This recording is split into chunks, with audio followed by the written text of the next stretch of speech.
I wanted to show you people, one of the things that you can do is buy Bokashi Bran online. And that is relatively straightforward. It will ship across the border. So we can buy, like, I don't know if you're planning to buy big amounts or if you want everyone to buy their own. But we can maybe sort that out a little bit in the forums if we all want to have help with that. Basically, you'll go through about, you go through £1 a month. You might go through even more than that. So what you'll have with your first thing is probably 3 months worth of supply. And you want to, obviously you don't want to run out, because when you run out, you can't do it anymore, period. You have to have the Bokashi Bran or it doesn't work. So I searched online, but I did find a place in Victoria called the Organic Pantry, or Organic Gardener's Pantry, and they have this available. You don't need very much. I bought a liter, and today I'm going to make 10 pounds of Bokashi, and I'm going to need 60 milliliters to do that. So this is enough to make probably 200 pounds worth of Bokashi. So the other thing you need is you need molasses, which you can just buy at the grocery store. You need water that is not chlorinated, so you can take your tap water and just let it sit for 24 to 48 hours so that the chlorine disappears. It's just that the microbes could be damaged by the chlorine and could be killed by the chlorine, and then you wouldn't have Bokashi that worked. And the final ingredient is Bran.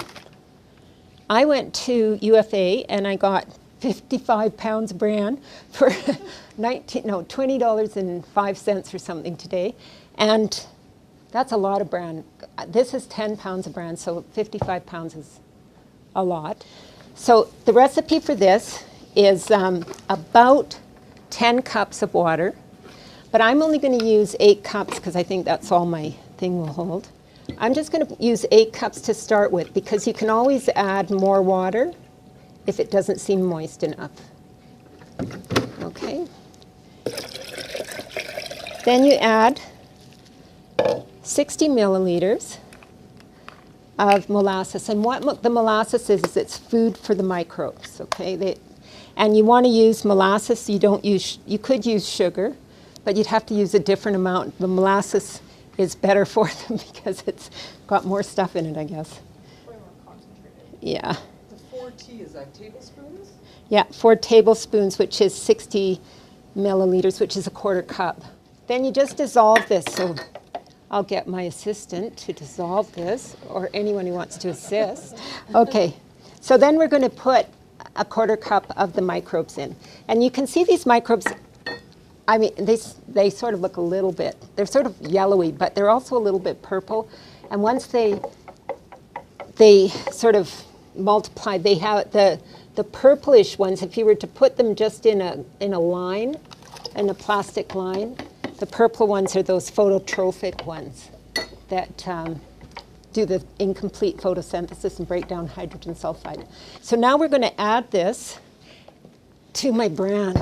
And what this is it's about 10 pounds worth of Bran. And you can add the whole thing in and then get your hands in. You use your hands to mix this, okay? And I'm going to put my hands in. And what you want to do is you want to get it so that it's sort of as wet as a sponge. I'm going to get you guys to come up and sort of have a feel through this. I think it's a little on the dry side, but I want you to see. Let's see how it goes together. Oh yeah, that's about right. Now do you see how, I want you to feel this because it's sort of spongy. You see how it's moist, but it's not holding together. It's not like a wet ball of slop. Well, what I'm going to do is I'm going to put it, before we go tonight, I'm going to shift it into this bag. I'm going to squeeze it all out and tie it right down, and then put another bag on top of that, and then just leave it for about a month, and then it should be fine to use. And then if you want to store it, afterwards. What you're going to do is you're going to dry it. You dry it completely, and then you store it. If you want it to sort of last for the year's worth that you have, you dry it out.